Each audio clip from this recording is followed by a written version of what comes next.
Hey,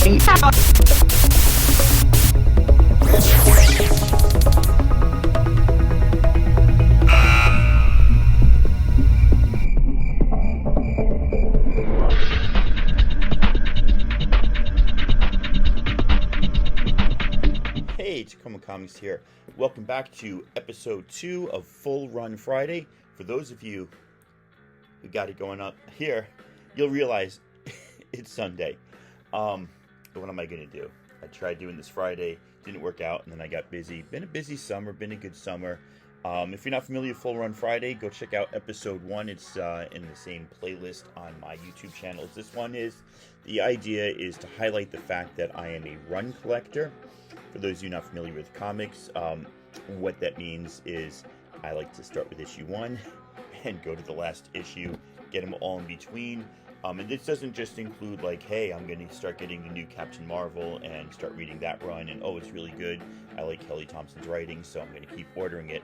This is like, hey, I read this and it's good, and it came out 7 years ago, and now I need to get all of them.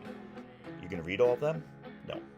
I'm going to read the trade paperbacks, or I'm going to get them digitally, because I can get them for free through the library app at my school. If you can get them for free, why are you collecting them? Because I'm a collector, and this is the type of collector I am.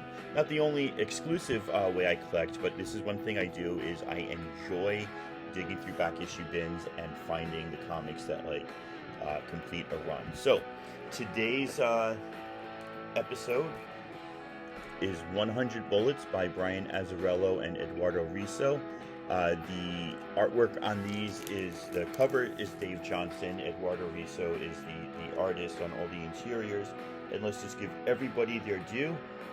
Colorist Grant Golish says Digital Separations, Chameleon, that's usually like a company. Clem Robbins does the lettering, and Axel Alonso is the letterer. I don't know if that was true for all 100 issues, and I'm not going to check on each of them, but I want to make sure every creator gets their due. So I'm going to start showing you the covers, telling you what it's about. I'll tell you something really funny. I've wanted to do this one for a long time, and I realized I don't have issue 48 or 89. At some point, I must have thought I finished the run, and I hadn't finished the run. So, 100 Bullets. This is Agent Graves. This is Dizzy Cordova. These are a bunch of people recruited from some of the younger families.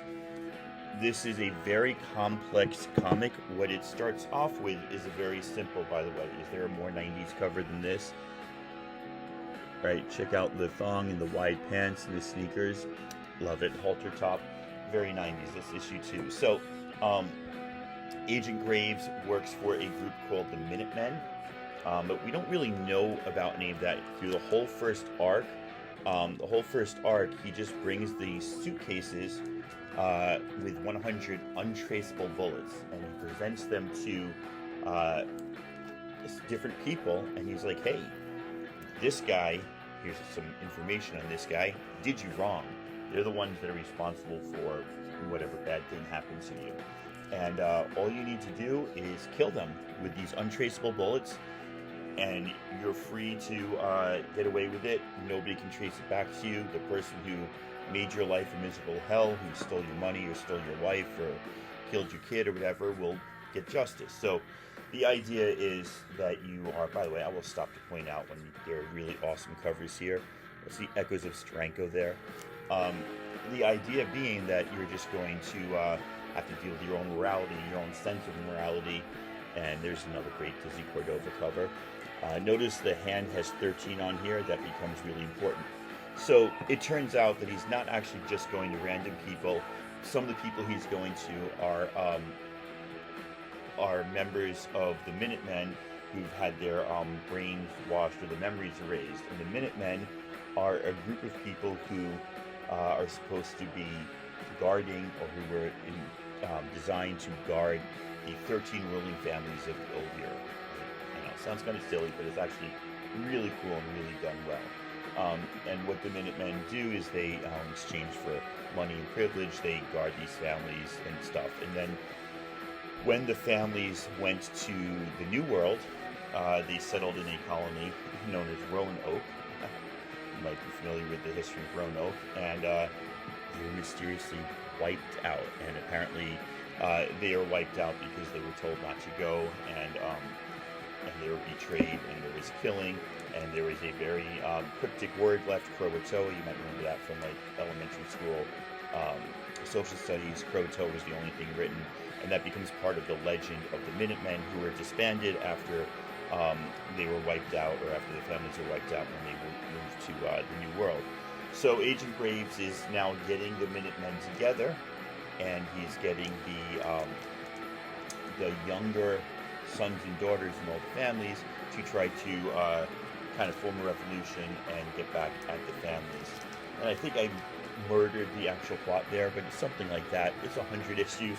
I read it a while ago, but it's basically a lot of really like cold-blooded killers going after rich and powerful families, each of whom have their own cold-blooded killers, and that is another great cover. A lot of great covers, some trying to be more sexy than others. It's a really good read, and one of the interesting things is if you were to go ahead and get the trade paperbacks, each arc is has a number in the name of the arc, right? So that 13 is very, and there's 13 trades. That number 13 keeps being repeated. There's 100 bullets. There's 100 issues in 100 bullets. You get the idea. Band that we're listening to right now is Superchunk, one of my favorite bands, and they self-produce all their stuff, so I'm wondering whether or not I'm going to get a copyright strike and have to take this video down and redo it. If I do, oh well. So here's Brother Lono, who is one of the most loyal of the Minutemen and one of the most violent killers that Agent Graves has. And a really, really sick character. One of the interesting things about Brother Lono is they did a follow-up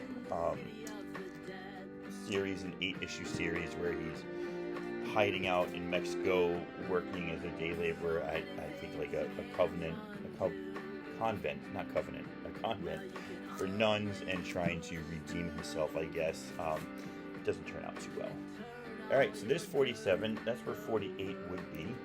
Like I said, I've been thinking for a long time that I had every single issue of this comic, and clearly I did not. And clearly some of them are still in the Midtown Comics labels and bags and boards from when I bought them. So we'll see. But I mean, the artwork on this is phenomenal. The style of the comic is noir. Everybody's flawed. Everybody has secrets in their past. Nobody's perfect.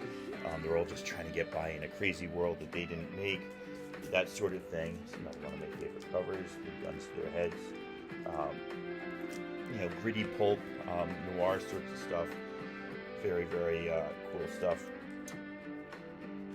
I forget this woman's name, but she's also one of the more powerful family heads and a direct antagonist of Agent Graves, if I recall. To issue 63 here. Great boxing cover there. The artwork in this is really good, and Azarello, you might have read his stuff on Batman or Wonder Woman. He's done lots and lots of stuff. He's a very accomplished writer, and this was printed between 1999 and 2009. See Croatoa written there. On the Vertigo imprint, which was DC's kind of like more risque imprint, which is pretty cool. Now defunct Vertigo, but it's where you first found Sandman, DMZ, lots of other great comics, some of which have stood the test of time, some of which haven't, but I think, eat your heart out, Gun Honey. I think they all have had a place in our hearts if you've been around comics that long. Just what Vertigo tried to do was pretty amazing. They didn't always succeed, but it was, I think, the first step kind of prior to Image really becoming the powerhouse in the 2010s, 2010s, I don't know how to say that, but Vertigo was kind of right there before books like Walking Dead and Saga took off and made Image into the powerhouse it was, and whether Image still is the the indie publisher, or you're on to Vault or Dark Horse or something else. It's up to you, but I think we can all say that, Lazarus, Monstrous, Bitch Planet, Paper Girls, Saga, I'm looking on my wall, Chew, Pretty Deadly. That Image certainly had its day. I love that negative space cover there, by the way. Image certainly had its day after Vertigo, and now maybe it's on to something new. I don't know. I love this. Greetings from Asbury Park, New Jersey. Little homage there. A few more. Here is 89. I'm missing it. Full Run Friday is a joke, y'all. It's a farce. It's a hoax. It doesn't exist. This guy does not have a full run of the covers that he says he does. No, really, I do. Just missing 2 out of 100. So 98% run Friday. Just doesn't have the same ring as Full Run Friday. And here we go. Issue 99, Agent Graves and Dizzy Cordova. And then issue 100, right there, we've got the curtain closing on Agent Graves. So, I don't suggest you go back and collect all 100 issues. What I do suggest is that if you can pick them up in trades, you give it a read. It is really, really good.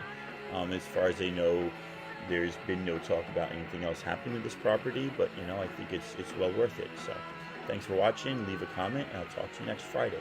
Hopefully on Friday.